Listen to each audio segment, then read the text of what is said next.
Okay, let's go.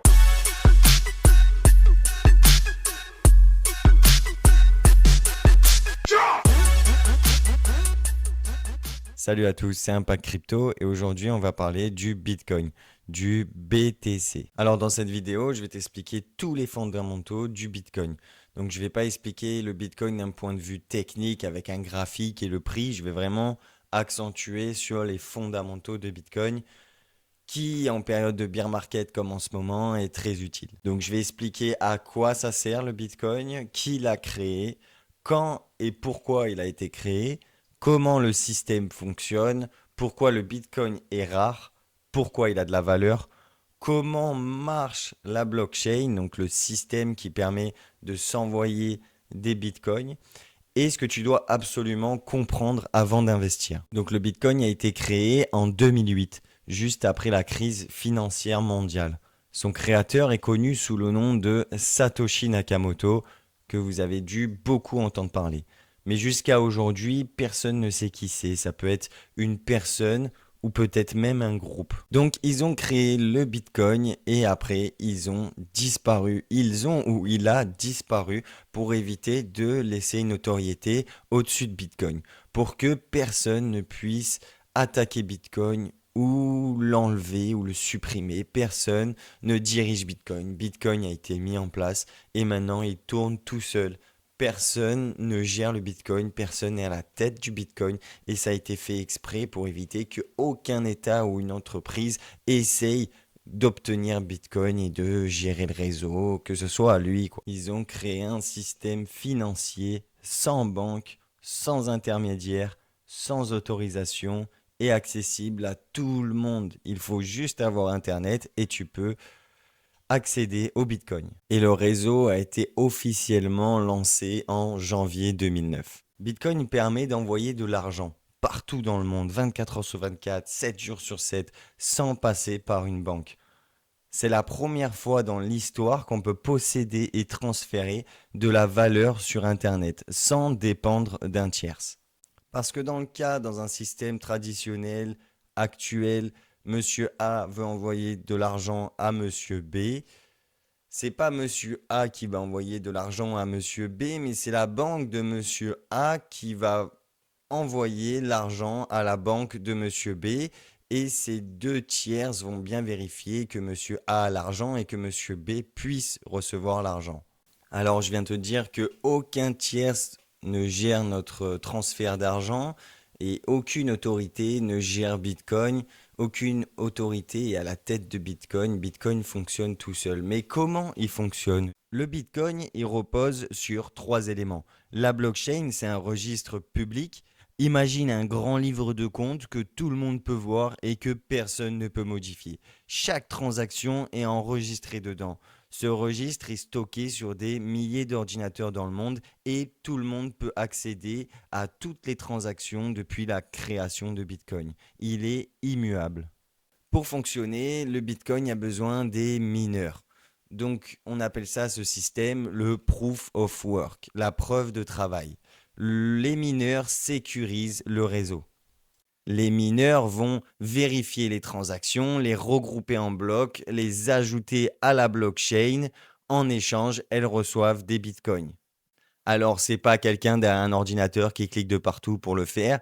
C'est quelqu'un qui met un appareil de minage, un logiciel sur son ordinateur qui tourne tout seul et qui permet de faire fonctionner le réseau et il devient du coup un mineur. Et pour que quelqu'un puisse tricher dans Bitcoin, il faudrait qu'il contrôle plus de 50% de la puissance mondiale. Donc, quand Bitcoin a été créé, c'était possible quand il coûtait 1 € et que personne l'utilisait. Maintenant, ça devient quasiment impossible. Même Elon Musk a essayé et n'a pas réussi. Et pourtant, il y a quelques années déjà. Et c'est ce qui rend le Bitcoin ultra sécurisé. Et ce qui est bien aussi avec Bitcoin, c'est qu'on peut détenir notre propre clé privée. Qu'est-ce que c'est une clé privée? Une clé privée, c'est comme votre compte bancaire. Vous avez la clé publique et la clé privée. La clé publique, c'est ce qui permet de recevoir de l'argent. C'est comme votre IBAN que vous allez donner à un tiers pour qu'il vous envoie de l'argent. Donc, tout le monde a sa clé publique. Par contre, on n'a pas notre clé privée, car c'est la banque qui détient notre clé privée. Et en ayant du Bitcoin et notre clé, ça nous permet d'avoir autant la clé publique que autant la clé privée. La clé privée nous sera donnée à l'ouverture de ce portefeuille. Une fois que le portefeuille est ouvert, les mots, donc la clé privée, ne seront plus jamais donnés. Donc c'est pour ça qu'il faut être responsable, bien noter les mots et ne pas les perdre.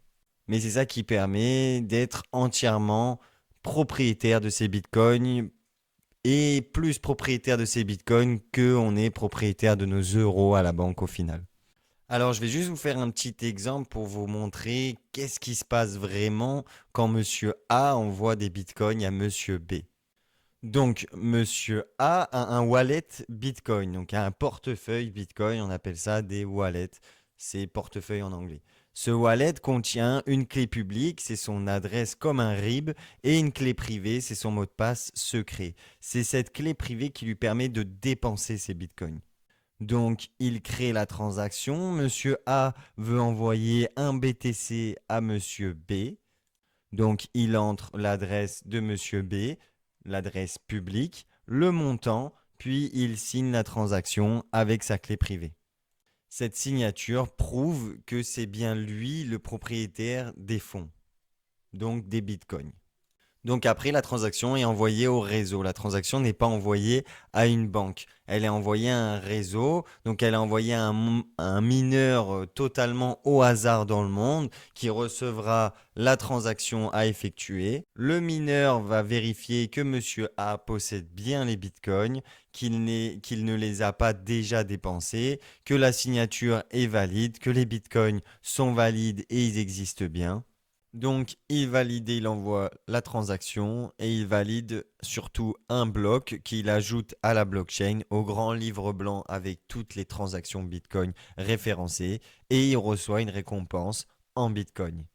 Maintenant, on va parler de la rareté du Bitcoin. Pourquoi le Bitcoin est rare? Bah, contrairement à l'euro ou au dollar, ou même à l'or, car l'or est mieux que l'euro ou le dollar sur certains points, mais par contre, on ne peut pas lui enlever que pour le sécuriser et pour l'envoyer à l'autre bout du monde, c'est très compliqué avec l'or. Alors qu'avec les bitcoins, c'est plus simple de se l'envoyer à l'autre bout du monde et surtout, c'est plus rare que l'or et encore plus rare que l'euro ou le dollar. Car l'euro ou le dollar, n'en parlons pas, c'est tout le contraire d'être rare. Il y en a de plus en plus en circulation. Alors que l'or est un peu plus rare, mais beaucoup moins rare que le Bitcoin, car le Bitcoin, on en sort de moins en moins. Pour vous donner des vrais chiffres, il n'y aura pas plus de 21 millions de Bitcoins créés, pas plus de 21 millions de Bitcoins en circulation. Actuellement, on est à un peu moins de 20 millions de Bitcoins en circulation. Donc autant vous dire que la majorité des Bitcoins ont déjà été créés. Et c'est pour ça qu'il est hyper rare, car l'or, de plus en plus de gens achètent de l'or, mais on en crée encore de l'or. Alors que le Bitcoin, de plus en plus de gens en achètent, mais il y a de moins en moins de Bitcoin en circulation.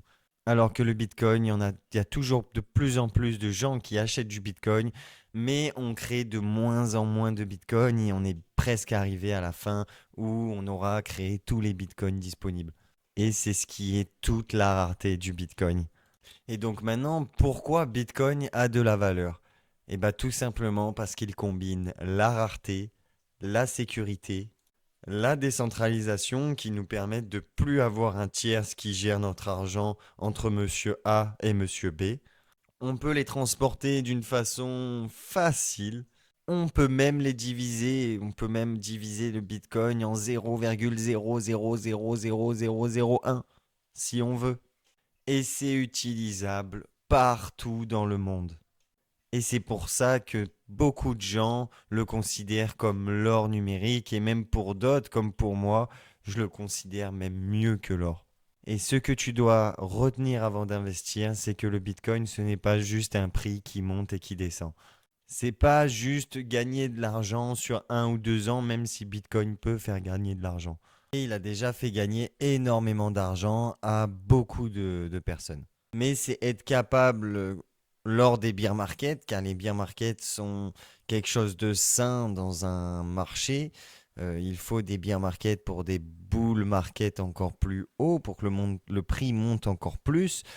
Donc c'est pour ça qu'il faut garder ses convictions en période de bear market et se rappeler de pourquoi on investit dans Bitcoin et qu'est-ce qu'il fait là et de pourquoi, selon moi, je pense qu'il ne va pas s'écrouler demain la veille et il est loin de s'écrouler. C'est un réseau, une technologie, une révolution monétaire, un autre système monétaire que le système monétaire actuel. Un actif rare. Si tu comprends ça, tu n'investis plus pareil. Tu vois Bitcoin comme une révolution et tu sais que demain, il va révolutionner le monde. Peut-être que dans 20 ou 30 ans, on pourra payer un apport immobilier en Bitcoin. Peut-être que toute la monnaie de notre civilisation sera en Bitcoin. On n'en sait rien. Mais en tout cas, depuis 2009, il a cessé de nous surprendre. Que ce soit en termes de prix, en termes d'entreprise qu'il adopte, d'État qu'il adopte, il évolue de façon exponentielle. Donc en plus qu'il évolue de façon exponentielle, je me dis qu'en 2026, la question n'est plus est-ce que je devrais acheter du Bitcoin, mais plutôt est-ce que je peux me permettre de ne pas avoir de Bitcoin dans mon patrimoine. Dans la prochaine vidéo, je pourrais t'expliquer comment acheter du Bitcoin correctement, comment le sécuriser et les erreurs que 90% des débutants font et que j'ai fait moi-même. Donc abonne-toi si tu veux comprendre la crypto, simplement, sans bullshit. N'hésitez pas à me faire des retours si vous avez des questions dans les commentaires ou si vous avez des idées d'amélioration pour mes formats vidéo ou même qu'est-ce que je pourrais améliorer dans mes vidéos, n'hésitez pas. C'était Impact Crypto. Ciao ciao tout le monde. Okay, let's go.